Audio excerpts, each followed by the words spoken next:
You are listening to the Way of the Shaman podcast with your host, Carrie Hoosman. The content shared in the Way of the Shaman podcast is for informational purposes only and does not constitute professional or therapeutic advice. The views expressed by the host and interviewees reflect their personal experiences and opinions. Please consult with an appropriate licensed professional if you have any medical, psychological, or legal concerns. Hello, and welcome to the Way of the Shaman podcast. I'm your host, Carrie Hoosman, and today Kevin Turner is joining us from Bali. He is the director of FSS Asia. Welcome, Kevin. Thank you. Great to be here. So glad to have you. Now, you have had a fascinating life. I've read your books. I'm impressed with the experiences that you've had, but I certainly can't condense them for the audience. Could you share with us how you came to be the spiritual seeker that you have been and found core shamanism eventually? How did this go for you? Well, I've been very fortunate. But I was a natural out-of-body traveler, you might say, since childhood. So since the age of 4 years old, rather than just falling asleep, I stayed awake through my deep dream states. And I couldn't tell the difference between dreaming, lucid dreaming, middle world, shamanic journeying. For a long time, I couldn't tell the difference between these as a child. But eventually I realized these are real experiences as I started to gather feedback and data and knowing things that I could not have known by traveling there in the evening. And I would say that we all have this ability, and we all did as small children. In fact, I would say that all of us bring with us intrinsically knowledge of the spiritual realms before we were born. I was fortunate in some ways that some part of me remained awake in the deep sleep state, so I carried a little bit more memory of this with me. And this eventually led me to seeking the mystic path, which was enlightenment. I looked around me and I thought, oh my gosh, the middle world is a lot of trouble. And so I had one idea in mind, that was get to the Himalayas and get out of here. So I was going to float away on a lotus flower into enlightenment, what have you. So for 12 years, I came to Asia 41 years ago. And I spent 12 years traveling all over to different Indian masters, Kundalini masters, Tibetan masters, Taoist alchemical teachers. And it was all fantastic. But I wasn't ready to leave the middle world yet. So I'm still here. Then I was in Seattle and someone mentioned, oh, there's this professor of anthropology who became a shaman. And I said, oh, I have to explore this. So I went and I took the course, and it was a revelation for me with Michael Harner. So that was October 1997 in Vancouver, Canada. So I drove up from Seattle, I took the course, and I realized then that I don't have to run around the world chasing all these teachers. I spent a lot of time and money chasing Tibetan lamas through the Himalayas, chasing Kundalini teachers. I studied with a Kriya Yoga teacher in India. In fact, Yogananda's guru's last living disciple. I spent 10 years studying with him. But I kept having to fly to India all of the time. So Dr. Harner's course was a revelation, because in 15 minutes, I could journey to transcendent spheres and go to the places where the founders of the great religions got their revelations directly. So you see, shamanism saves time and money, because you don't have to fly around everywhere. I don't go on holiday anymore. I don't need to. Well, I live in Bali, so it's easy to say that. But There's that. But I mean, I can, in 15 minutes, I can journey to another world and come back. And I can meet all the teachers I need to meet in those transcendent worlds. Now, that I'm not saying that middle world teachers aren't useful, but, you know, anyone who's in the middle world is also subject to some form of ethnocentricity. Right. We all are. But so it's better for me, as far as I'm concerned, to go to the truly transcendent spirits, the graduates of this middle world. and be able to contact them directly. So that was a revelation. And so I came back to Seattle and I thought, what was that? What happened? Something happened, but I don't know what it is, after just a 2-day course, Way of the Shaman. Mm-hmm.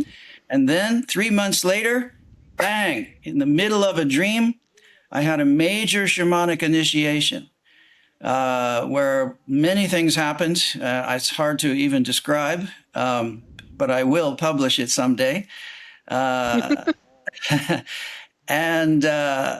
I called Dr. Harner and he said, "Oh, congratulations, you got the full initiation directly from the spirits in a dream." So that is one way to become a shaman, is to be directly initiated by the spirits in a dream. So in a sense, I was ripe. I was ready to pop. It only took one 2-day course and bang, they initiated me with things that we do only in the 3-year right away. And so from then on, I mean, it was only shortly later I did the 2-week, 1998, and then Michael asked me to teach. That didn't come around until 10 years later. But anyway, so Michael and I hit it off. There. Yeah, I was lucky to know him for over 20 years. I was in Asia the whole time, but we did talk on the phone and we communicated regularly.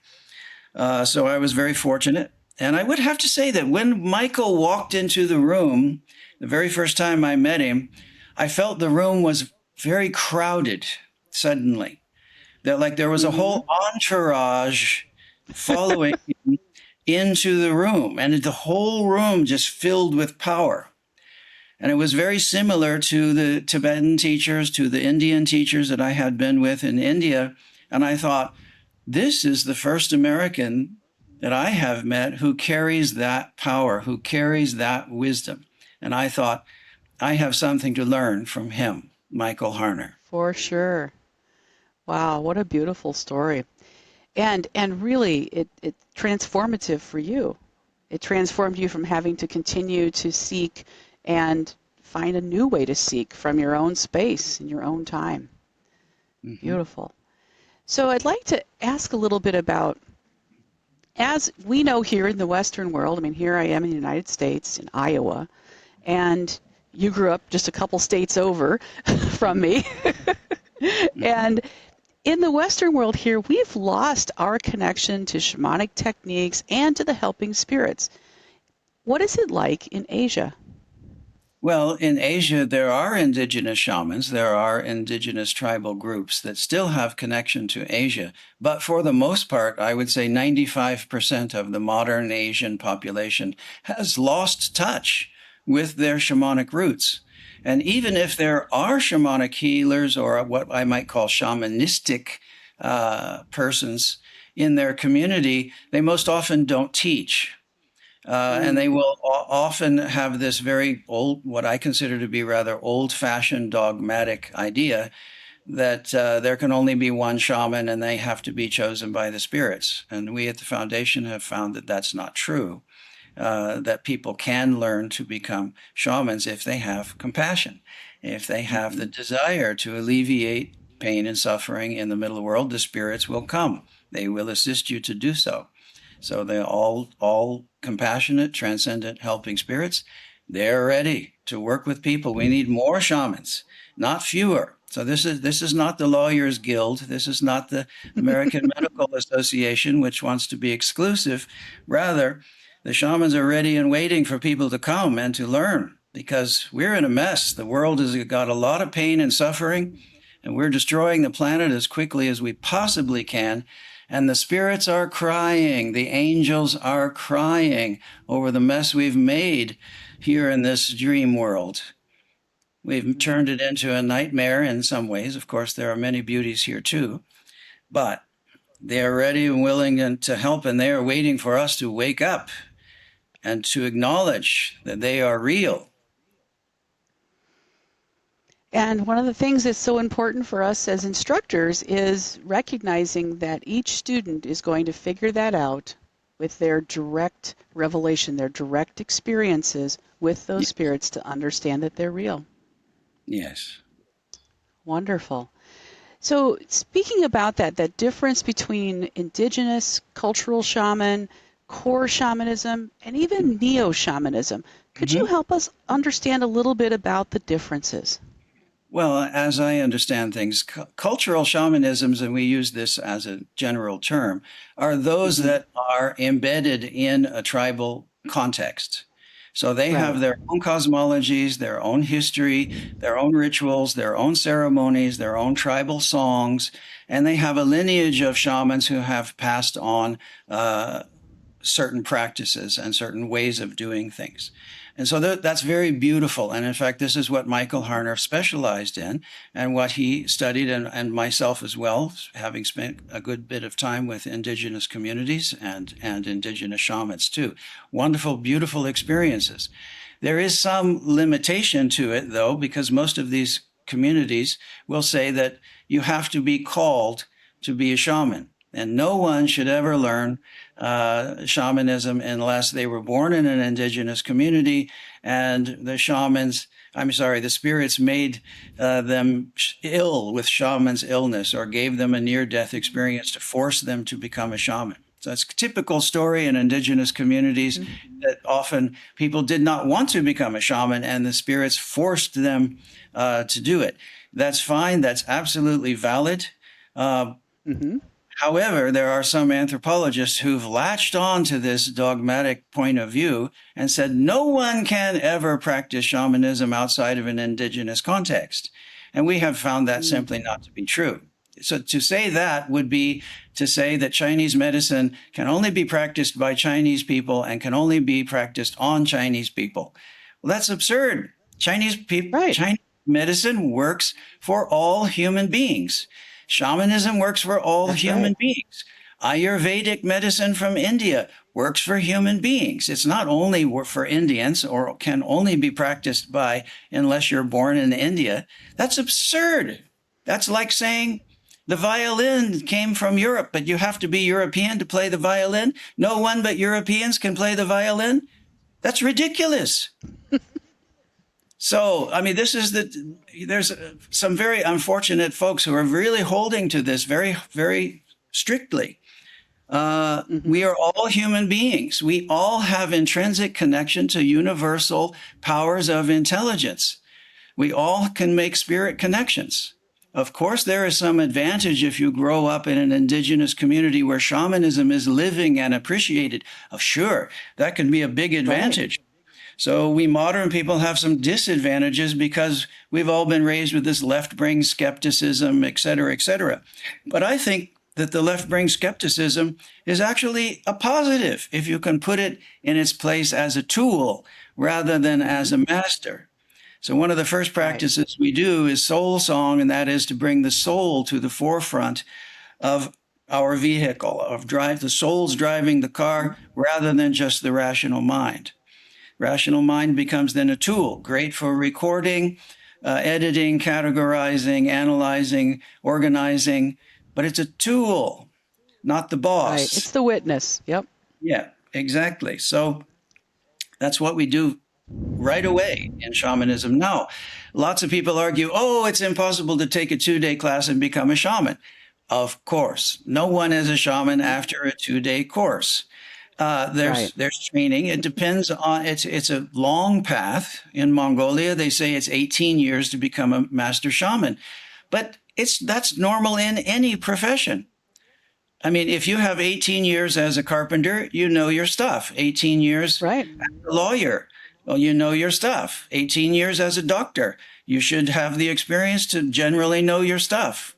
So any profession is going to require probably, do your 20 years and then you Hmm. you know it. However, we can learn to practice shamanic techniques even in a few weekends. And you can start Right. out practicing, and in time, we can deepen the relationship to the helping spirits, to the angels, to the Buddhas, to the super Buddhas, to the middle management Buddhas, to the Bodhisattvas, to the angels, to the archangels, to the archai, to the seraphim, all the hierarchies of intelligences through the universe. We can connect to them. And the more we have compassion for others, the more they want to connect with us. So whether you're born in New York City or you're born in the middle of the jungle or the desert, it doesn't matter. We're all human beings. We can learn. Now, that being said, it is something like music. Everybody can learn to play music. Everybody can learn to do shamanic journeying. Everybody can do shamanic divination. But some people are going to practice more. Some people are going to be more motivated.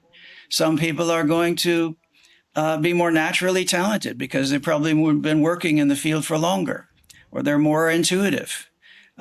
So there's always going to be this variation. So if you go to a music school and say, hey, I just bought this brand new violin, when am I going to play in Carnegie Hall? Well, wait a minute, one step at a time. Okay, you've got to learn how far you're ready to go with it. But this notion that no one but the shaman can play music, no one else can ever play music, only a professional musician can play music, that's just absurd. So it's a laughable argument. We are all human beings. Shamanism is a human practice. It is a human practice. Any human being is possible, just like music. All human beings can play music. Some will become professional musicians. Most of us won't. But we can still be at home strumming our guitar and having fun on the weekend. So in the same way, we can learn shamanic journeying to do healing at home for our families, for our friends. We can get divination. We can do divination for ourselves or for others. So that it's not necessary to worry about whether you're going to become a professional shaman or not after a few 2-day courses. That remains to be seen. Right. Will there be miracles in your midst? Well, sometimes. So great. Thank you for that. Well, go ahead, Kevin. Then we have, so core shamanism is what Michael Harner has done. He's done us a great favor. He has distilled the essence of all these practices down to the core, to the essence of the practice. So it's not that he has necessarily debaggaged the practices, but simply gone to the essence of it. And I have seen, for example, shamanic extraction done by nearly every shaman I have ever met has done some form of shamanic extraction. That is, removing negativities that do not belong, spiritual negativities that do not belong. And how they describe them, how they do it, may be a little bit different depending on the cultural context, but whether I'm in Mongolia or I'm in Nepal or I'm with Tamang shamans or I'm in the Mayans, among the Mayans in Central America, they're doing basically the same thing. It just looks different. They have different number of feathers in their headdress. So Michael Harner's done us a great favor in getting to the essence, distilling these techniques down for modern persons to learn, and then to make it their own. So in these courses, you can make it your own. So rather, if you have the opportunity to go live with an indigenous tribe, you quit your job, you go live in the mud and the snakes in the bamboo hut for 2 years, you learn the language, and if you've got time to do that, fantastic. That's what Michael did for us. So everybody can leave their kids and their job behind and go live in the jungle or the desert somewhere to train, not to mention interpreters and everything else. So it's a fantastic way that we can revive our natural expression of human spirituality, which has been unfortunately suppressed by organized spiritualities. So anyway, I'm very happy that Michael did the work that he did. He saved us all a tremendous amount of time. I know what it's like to travel around and literally crawl through the mud and the snakes to find in the jungle or in the forest or in the snow. And it's not easy. And it's not easy to understand. And getting good interpretation is very difficult. I'm a linguist as well. And so it's always a challenge. But now we are in a different era, and the spirits are waiting. Well, thank you for that. And sure. Now, Neo-Shamanism, there's the confusion between Neo-Shamanism and core shamanism. Neo-Shamanism is usually cultural shamanism elements that have been borrowed or stolen So, for example, the other day here in Bali, somebody says, I'm going to teach tantric shamanism, and which is, first of all, just sounds absurd. But anyway, and we're going to do a peace pipe from this tribe, and we're going to do a sweat lodge from that tribe, and we're going to sing songs from another tribe. And they just stole all this stuff from tribes, and they're just throwing pieces of cultural shamanisms together and selling it. That is not what we are doing here at the foundation. Tribal peoples, indigenous peoples, they get upset about that. They don't like that. And so we don't do that. We work with the essence of spiritual practices. If there's common practices that shamans practice around the world, there's a distilled form. That is what we practice in core shamanism. So anyway, if a practice is too close to a tribal group and only that tribal group is doing it, we don't do it. Right. And thank you for that. I really appreciate you clarifying, because I think it's so important for our listeners to understand that appropriation is something that we are acutely aware of and have no interest in doing. Yeah. Thank you. And with your extensive experience as both an observer and a researcher of indigenous shamanic traditions, could you share a story or two from your work as a shamanic researcher? Well, my shamanic research really began in Nepal and Mongolia. So, but I can talk a little bit more about Mongolia. Dr. Harner sent me to Mongolia to speak at an international conference there. And I did, and I spoke twice, and people were receptive and interested to hear about what we were doing at the foundation. I was introduced to 400 shamans, and there were, but then a few of them grabbed me, and I just went off on this magical mystery tour of interviewing shamans across Mongolia. And then North Atlantic Books read my articles and called me and said, "Oh, we want you to turn this into a book." So I said, "Okay, give me $5,000 and I'll think about it." And so I went back to Mongolia with my $5,000 and I went around interviewing. But unfortunately, I found out that most of the shamans felt that any Westerners could not understand shamanism. So they only gave me very general answers, nothing specific. And in fact, they were basically trying to avoid talking at all. And they would keep saying, "Oh, you couldn't possibly understand because you're a Westerner and that's it." And so finally I said, "Look, I am a shamanic practitioner too. I believe I can understand your practices. If you want to talk to them, talk to me more about it." And they said, "You're a shaman?" And I said, "Yes." And then they said, "Prove it." And so I did. And so in one case, the chief of the Dark God Shamans and his wife were sitting there. They invited me to come to their home, but then when I arrived, they were very hostile. And they said, "Oh, you can't understand anything. So prove it." Now, just at that moment, I didn't have my rattles in my bag. And I thought, "Oh no, how am I going to get into the shamanic state of consciousness?" So I just took a pencil and I shook it next to my head and I imagined hearing the rattle. And I immediately entered into the shamanic state of consciousness, just like that. I did a medical diagnosis for the chief of the Dark God Shamans. And then their mouths just opened. They couldn't believe it. So they were totally shocked and they said, "Oh, you really are a shaman. Your diagnosis is exactly the same as the master shaman we asked last week and the same as the doctor at the hospital that we went to yesterday." And I didn't know anything, nothing. Wow. He was just sitting there. There was no way to tell anything but just by his physical appearance. Now, I was very relieved that the spirits really helped me out because I literally had a gun to my head at that moment, having them, because they were going to throw me out unless I proved that I was a shamanic practitioner. So so then the wife said, "Oh, do a divination for me too." So here I am, this white guy in the Mongolian village, doing a divination for the chief of the dark gods shaman's wife.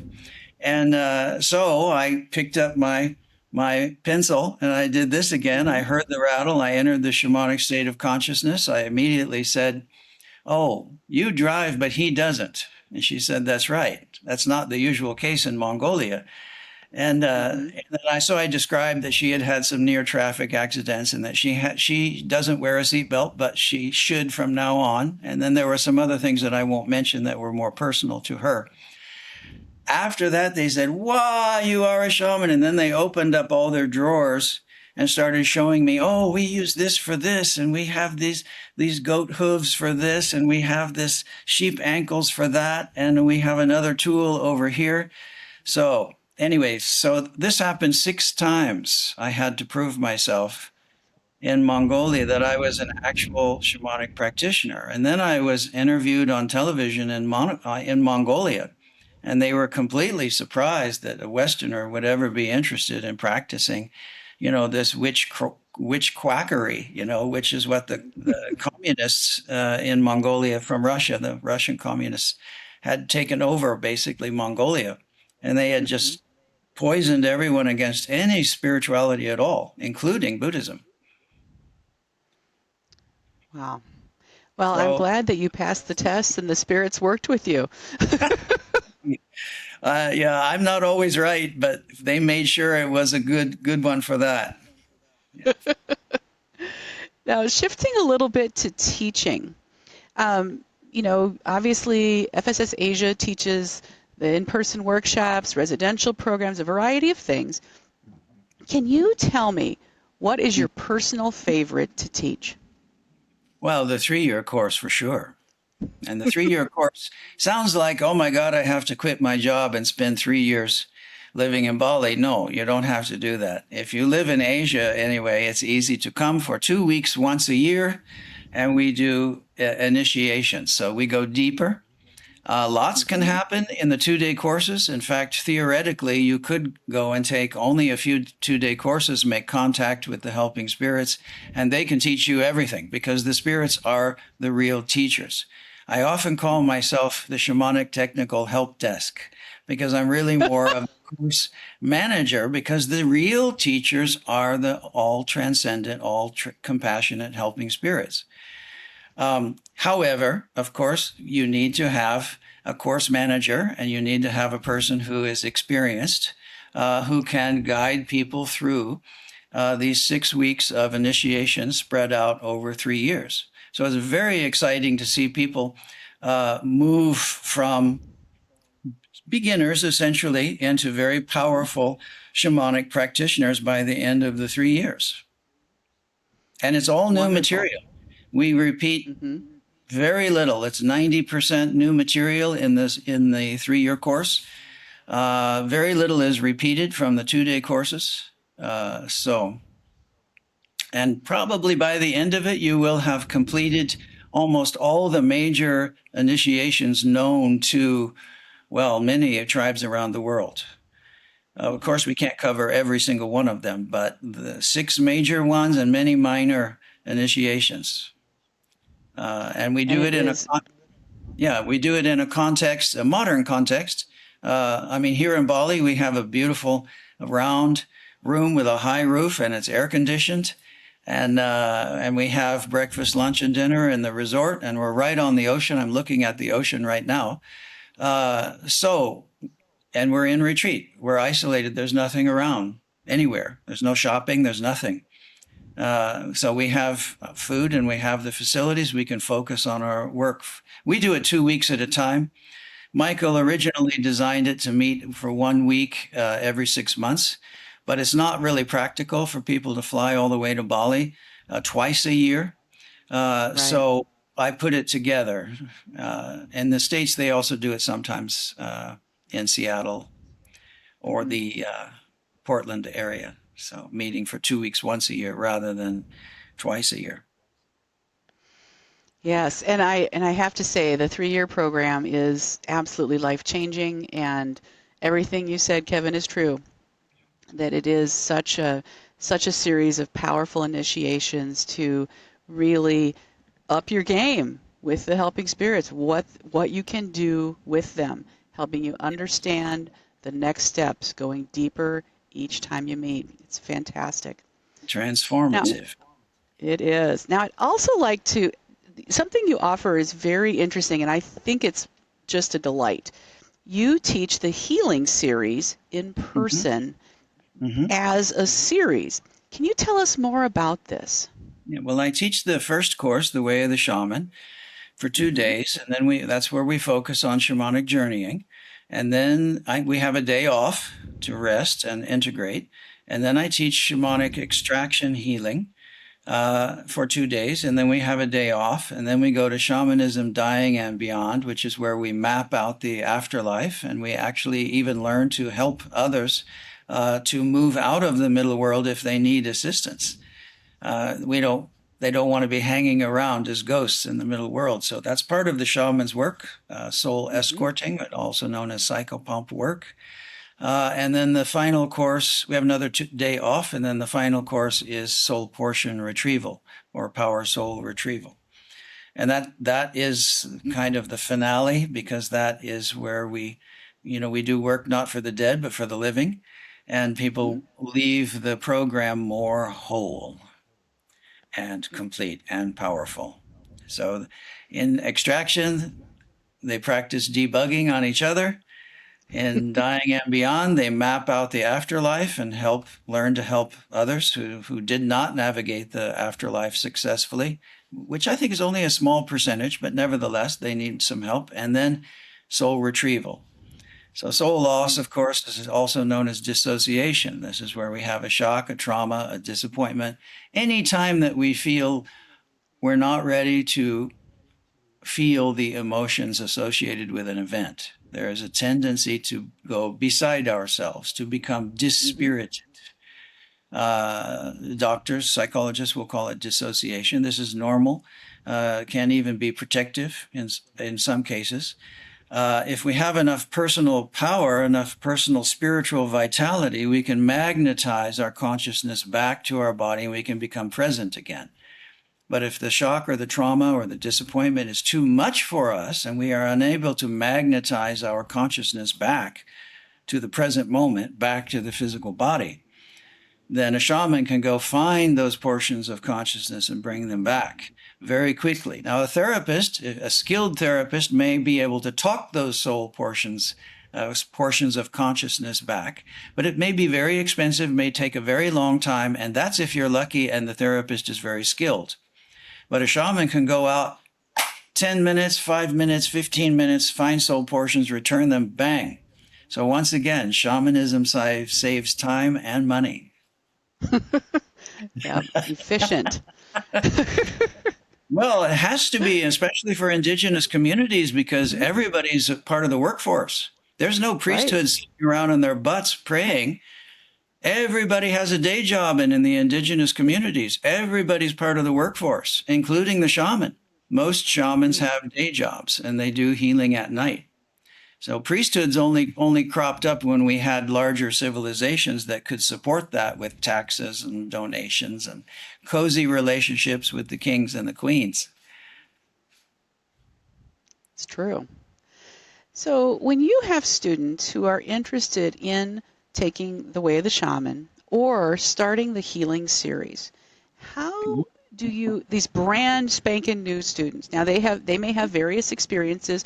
You had extensive spiritual experiences prior to coming to take classes with the foundation, but how do you help students feel best prepared to Mhm. start this training? If they ask the question, what should I do to be prepared?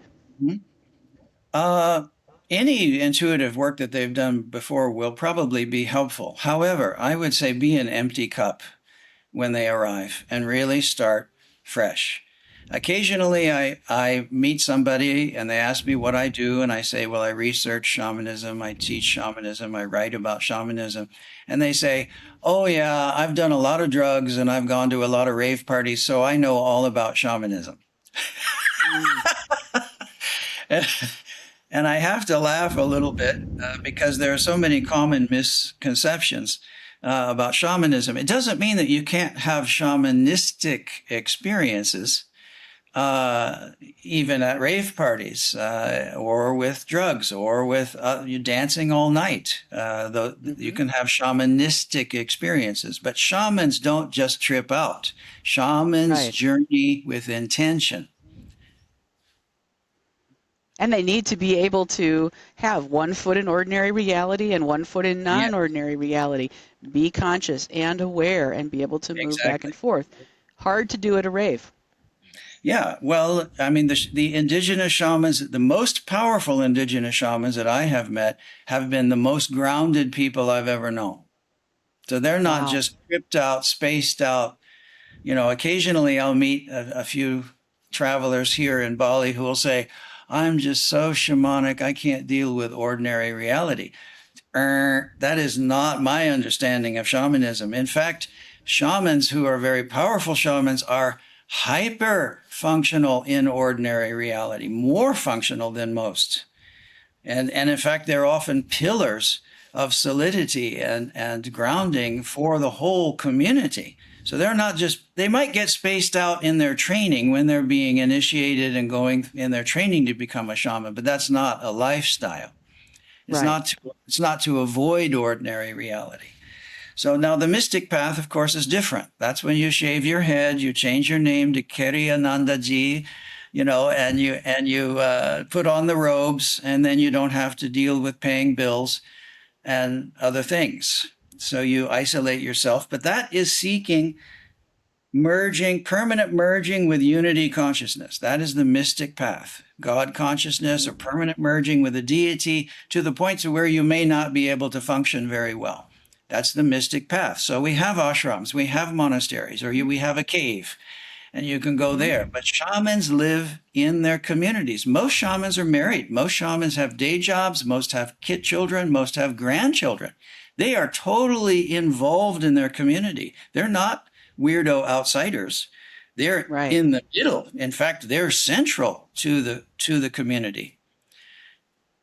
So, in terms of preparation, though, back to your question, no drugs or alcohol the night before the workshop. Otherwise, come as an empty cup, and there's a lot to learn. Well, thank you for those words of wisdom. Now, that's perfect. So along the lines of what you just said, but I'd like to go a little bit deeper. For those who are drawn to this work in the spirit of service to others or the spirit of service to the planet, Mm-hmm. drawing on your experiences through these decades, how do you help students see this work as a personal evolution as well, and the importance of doing their own work? Mm. The last two chapters of my book, Sky Shamans of Mongolia, address that perfectly. And those are the two you haven't read yet. I know. It's open. Some people say that those you should read the last two chapters first, and then go back and read the from the beginning, because that's where I encapsulate everything. But anyway, back to your question, which is again, sorry. So helping students see that this work is a personal evolution and the importance of doing their Oh, own yeah. work. You know, some people are just gung ho. I want to help the planet. I want to do as much psychopomp as possible because I'm aware of those spirits, Yes. and not realizing this is an evolution of you as well and your spirit. Well, we beginners are like 10-watt bulbs. Okay, there's only so much light you can produce even when you're plugged in. And if you plug into an amperage or to a voltage that's too high, okay, it's not going to work. So we can't plug a toaster directly into a nuclear power plant. That's why we work with the hierarchy of spirits. That's why there are angels, there are archangels. So presumably archangels have a greater power capacity than angels. It means they're able to connect in to the universal power of the cosmos at a higher degree, and their compassion is so high that they aren't going to harm anybody. Most of us our compassion and ethics we think might be good, but when the power comes, ego jumps in and says, I'm going to get whatever I want because I've got the power. So step by step, we have to be transformed into more and more powerful shamanic practitioners. It's not that we are powerful, it's that our power capacity increases. But our ethic and our compassion and power have to go up together, up and down together. What happens if you get a lot of power but very low ethics? Danger, possibly sorcery. You get Darth Vader. Lots of power, no ethics. Okay. What happens if you've got very high compassion, very high ethics, but low power? Not much. You're not going to be able to accomplish your mission. Or you love others so much you take their illnesses onto yourself because you're not doing good power management. So power management is key. And by power, I mean spiritual vitality. I'm not talking about power over others. So power management is key to the practice of shamanism. If we are going to be an intermediary for cosmic forces between us and this world, then we need to get to the point of where we can work with those. So that's what shamanic initiations are for, is to move in that direction. And we can't move any faster than we're ready. We are different, though, than our laptop battery or our cell phone battery. Those batteries are mechanical. They charge up to 100%, they stop. But we can charge further. We can stretch our power capacity. This is why, AI is a very sophisticated plagiarism program, possibly useful for research. But, a calculator can never calculate outside the box that it's been put in. The only soul that AI will ever have is that which it takes from us. And so there will always be a limitation. That is also the good news about middle world forces, is their middle world forces are always limited to the middle world. So there's really nothing to fear, because outside of the middle world are the transcendent realms where everybody gets what they need, where the compassionate spirits are, and we can contact them. And it's so sad that millions of people around the world are suffering so much by taking the middle world so seriously. And I did too. I'd turn on the news and go, oh my God, the world's going to hell in a handbasket. And we can get out of the middle world for even 30 minutes, 15 minutes once a week. We can relax. We don't have to take the middle world so seriously. This is one planet among endless realms, beyond realms, beyond realms. This is one story, and we do the best we can while we're here, because we're only visitors in this middle world for a little while. So no reason to get too upset about it. We do what we can to alleviate pain, to alleviate suffering. Buddha didn't save the world. Jesus didn't save the world. They brought teachings that could help, certainly. But, the world's still in a mess, even after the great sages have been here. So it's a continuing process. It's not like one guy came and saved everybody and that's it, No. We've got to pick up the slack, The great prophets were shamans. The great prophets of the Abrahamic traditions, they were shamans. They were journeying. They were accessing the transcendent realms. Muhammad was channeling Archangel Gabriel. That's right out of the Quran. That's classic shamanism. And he's not the only one who can do that. Many others can too, and have been and still are today. All the miracles, that we read about in the New Testament, you can go to Nepal and see shamans doing it right now today. It still exists. Lots of people believe, everything was great thousands of years ago when Saint somebody was here and they did all these miracles. For shamans, that's still alive. That's not long ago. That's a Tuesday. Yeah, that's just daily things. And I'm starting a 3-year here in Bali tomorrow. And we have miracles just regularly, every other day. It becomes so common, we just stop even thinking about it. That we don't consider it as something strange or unusual. So Right. that's the shamanic world. It's living spirituality. It's the earliest spirituality of humankind. It's actual practical operation in spiritual realities. It's not just hope, it's not just faith, it's not just belief. It's practical operational methodologies for working in objective spiritual realities.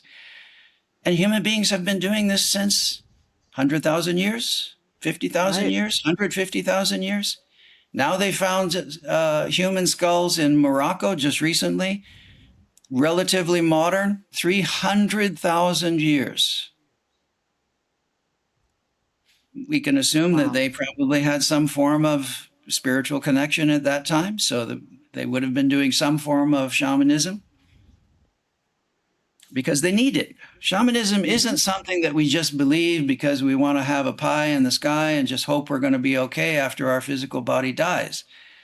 It's a practical spirituality. People get ill, they need healing. People need to know what's going on in the universe. They want to get more than you can just see and hear and calculate with your left brain. So we do divinations. Shamans are always doing that. I mean, sailors, farmers are always looking for signs and symbols in the environment, especially sailors, because they're out to sea. If they don't watch the weather all day long, all night, Right. they may not come back. Farmers are not quite as desperate, but they have to know when to plant.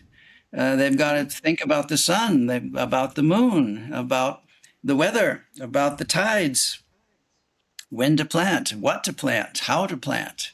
So for them, shamanism and divination was not an option. It was part of their daily life. Exactly. For indigenous people too, shamanism isn't something just for Sunday. I mean, here in Bali, you see them making offerings to the deities, offering to the spirits constantly, constantly, constantly. Now, it's a huge topic. We could spend hours talking about that. But at least the very act of offering makes a connection. Now, Right. the spirit probably, if it's a transcendent spirit, doesn't actually need that rice and fruit because they get what they need in the transcendent worlds. But it's the offering that makes the connection. So, Yes. we've lost a lot of that in the West. So some of the old Catholic stuff is pretty shamanistic, actually. Protestantism kind of threw it all out, and they lost a lot of the magic, actually. Something that very few people know, Carl Jung, the famous Swiss psychiatrist, I should say, secretly, he sent some of his clients who were actually had spirit influence. There were souls of the deceased that had moved in on the field of his clients, and he didn't know how to do spirit influence healing. So he would send them to Einsiedeln, which is a huge monastery where they would do these very powerful Catholic masses. And throughout the mass, hopefully the intruding spirit would actually be psychopumped. And so, many psychiatrists are actually aware of these shamanic realities, but they're not allowed to talk about them. So, Yep, there's some truth there. As a psychiatrist, I can agree. yeah. When we deal with dissociative identity disorder, one type of that is possessive type, and that's a DSM diagnosis. And the thought is that this is psychosis, and you're treating with powerful drugs, and you can't even really do the therapy at first. It's so hard because they're caught in this experience of psychosis. Yet, for some people who are having those experiences, there is a component, at least, if not a large component, that is possession illness, and really helping. Oftentimes the people who have these experiences have had suffered extreme trauma as a very young child. May even not even remember infant Yeah. trauma. I mean, bad history, and helping that that person's psyche and persona and their spirit all be as one again and back together. I mean, that could Yes. take a team. Yeah. You know, that could take a shamanic practitioner and a therapist that's specially trained and a psychiatrist who is, you know, not necessarily quick with the pen, so to speak, right? Hmm. But helping this process move along so the person and their family are supported. It's a Yes. critical thing. I think we're getting there. I'm looking forward to a golden era ahead. I'm optimistic, actually. It's hard to be optimistic when we watch the news sometimes, but every generation thought it was the end of the world, you know. I mean, my grandparents were World War One generation. You know, Hmm. they thought it was the end of the world. World War Two was the end of the world. Cold War was end of the world. Now we have economic, I should say, environmental, ecological degradation. It's going to be a long road to recover from that. But I'm still optimistic. And again, it's all middle world show. It's all temporary. This too will Right. pass. Got to keep that perspective. That's one of the joys of shamanic journeying is you can just get out of yourself and even out of this world for a little while, and then you can come back in with the wisdom, the power, the joy, the Hmm. compassion for others, and not get so worried. Nobody gets out of here alive anyway, you know. Right. I mean, with a physical body here, we're going to drop the monkey sooner or later. My monkey's Hmm. got an expiry date here. So Yep. why do I need to take it so seriously? I wash it, I take care of it, you know, but I'm going to drop it, you know, Hmm. and sooner than before. This beard is only getting whiter. The monkey doesn't last forever. So why It get too does attached not. to it? So, speaking of that, I'd like to talk a little bit about your experience with the Monroe Institute, which specializes in a variety of things, including astral travel and remote viewing, psychokinesis, and even more. Sure. Can you tell us a little bit about how this experience, and I don't know where it fits exactly, your experience with this and with the foundation and the work you did with the Monroe Institute, did this build your skills? Does it get Sure. in the way at all? How does that work for you? Because I Well, hear about it often from students.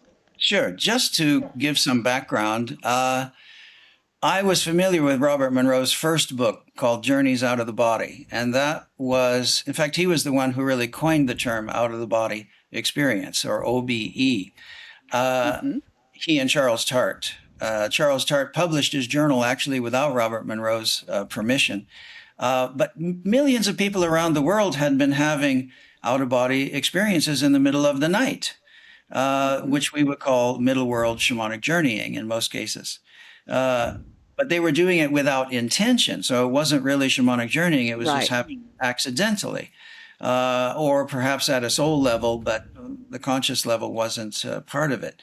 So he did a great favor in publishing his journals. Now, he was a regular guy. He wasn't a yippy dippy, far out weirdo. He was a regular businessman, smoking cigars, drinking whiskey, regular guy.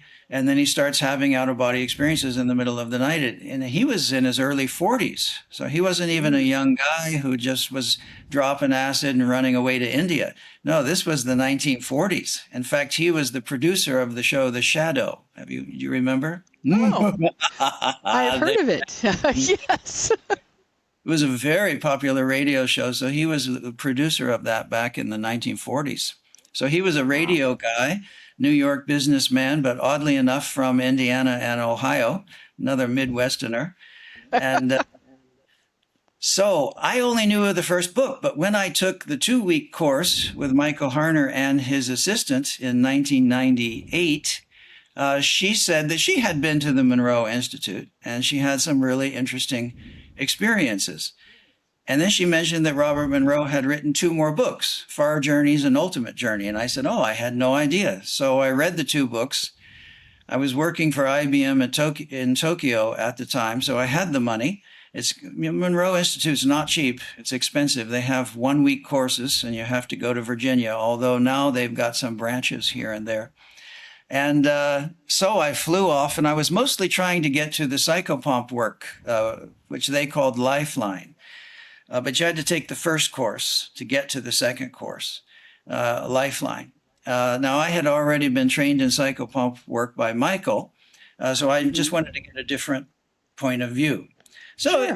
it was a good experience. I was already a kind of natural out of body traveler, so I wasn't going there for to get a classic OBE where you feel yourself leaving and going through the wall and flying out over the parking lot or what have you. However, I learned a lot, but it is a different map. Robert Monroe had really very little spiritual background, and he purposefully did not use any religious terms. So in that sense, it's a modern shamanism. And I would call it a techno-shamanism because what they use is two different drum beats in each ear to put you into the shamanic state of consciousness.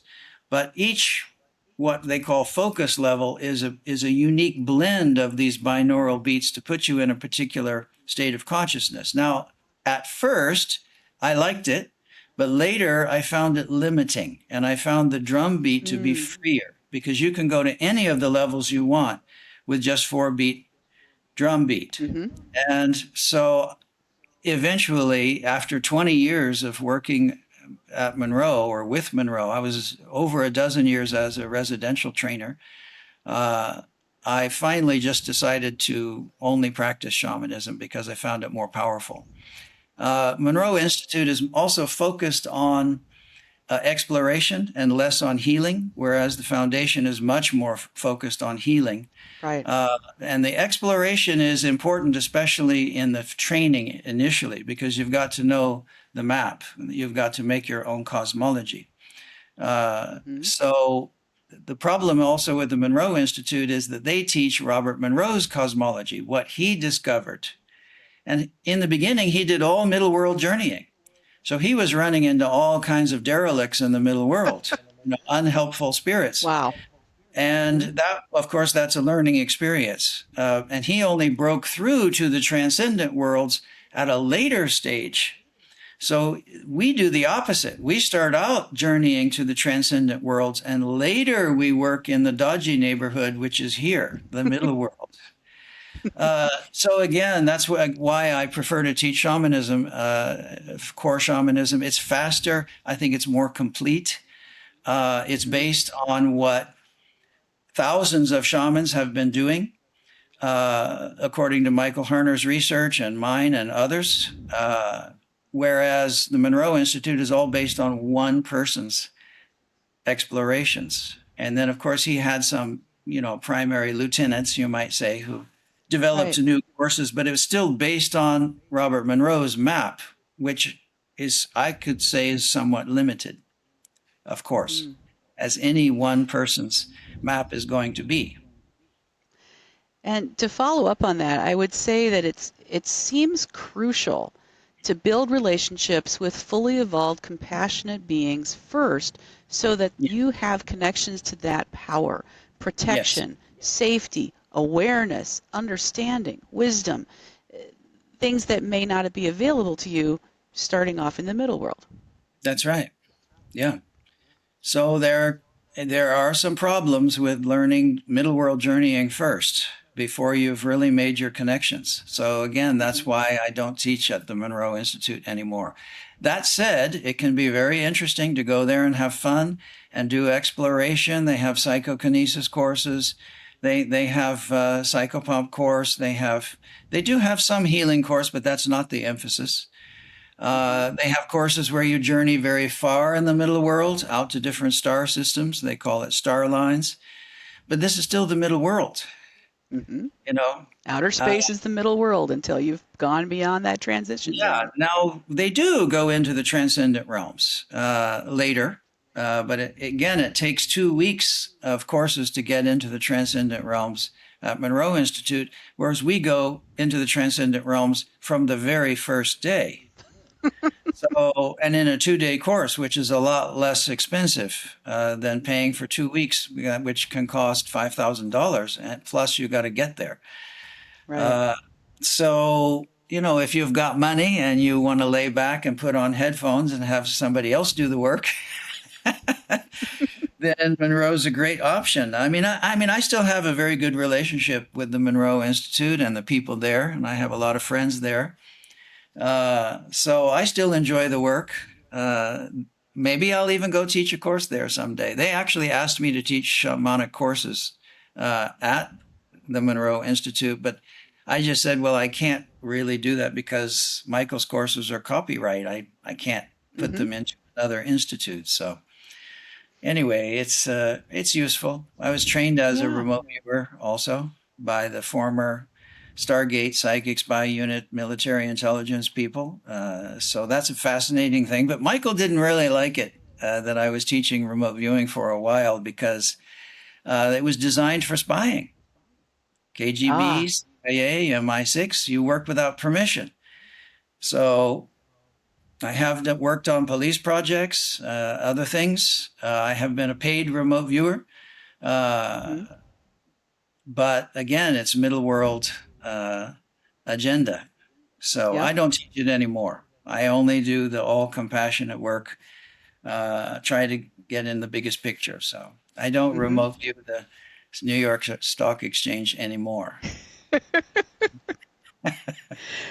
Well, to end our interview tonight with a bit of humor, I guess it's morning for you, it's night for me. While the work we do is sacred, the spirits we work with are revered, respected, and most appreciated. Can you share with us a laugh out loud story of wisdom that changed your path for the better? Oh my, there are too many. But in terms of shamanism, yeah, I've been fortunate to receive many humbling experiences. And I consider they were not comfortable or pleasant at the time, but ultimately, to be humbled is a blessing always. But I do recall one rather humorous way that the spirits sometimes communicate, and through puns. And sometimes it takes a while to understand them. So I did a shamanic journey when I was in the capital of Mongolia, because I was getting ready to go off with a Land Rover on this like 25-day trip into the deepest, farthest areas close to the Siberian borders where there's no airports, there's no nothing, there's no roads. And so I did a shamanic journey and asked, what do I need to know about this journey? And the spirit said, your journey will end when you meet a gal named Kat. And I thought, well, what an odd message, because I'm going with a Mongolian professor from the university and some shamans, and there's nobody named Kat, and I haven't even heard the word gal in a long time. I mean, that's kind of a little bit old-fashioned term. And but I wrote it down anyway. Okay, journey will end when I meet a gal named Kat. Well, 10 days into the journey, we're driving across open steppe, and there's no roads or anything. And bam, we hit a huge boulder hidden under some weeds, and we're hobbled. And the town where we ended up having to stop was called Katgal, or Katgal. Yeah, and so it's like, what a funny way to tell me I may not have understood it. So anyway, that's described in Sky Shamans. And your vehicle was done. Your trip ended there. That particular, I went back later, but I that trip was done because the vehicle was totaled. It split the block. This boulder split the engine block. So that was it. That's done. Yeah. In Katgal, yeah, which is right on the edge of this big lake in northern Mongolia. So there was another one where a family called me and said, our wealthy uncle has died, and we can't find some of the money. There's this huge amount of money that's missing, so he must have had a secret bank account somewhere, but we can't find it. Or maybe it's hidden, or maybe it's in cash, maybe it's buried under the apple tree, or it's buried under the floorboards. And they said, can you find it? And I said, well, I can give it a try. So the spirits just showed me this river. And I'm thinking, well, this is not helpful. I want to know where the money is. They just keep saying, look at the river. So on the river, there were just two banks of clay, this kind of reddish orange clay. And then I just watched this bar of clay form on the bank of the river. And then I kept saying, yeah, but I want to know where the guy's money is. And they just kept pointing at the bar of clay on the bank of the river. And it took me quite a while to get it, Barclays Bank. So, so I came back and told the family, and they found out there was a Barclays Bank about an hour or two out of town. And they went there and said, our uncle has died. And they said, oh, yes, he has an account. And they found the money. And I got a little reward, too. So, yeah. Shamanism saves time and money. Yeah. Otherwise, that would have been lost forever. Yeah. No one would have ever known. Yeah. Well, thank you so much for joining us, Kevin. I'm so appreciative of your time, and I wish you a wonderful 3-year for the next several weeks where you'll be teaching. And if you'd like to learn more about any of the workshops in North America, in Central and South America, you know where we are at shamanism.org. But for all of Asia, Oceania, check out shamanism-asia.com. And there you can learn all about their courses and even more. Thanks again. Thank you, Carrie.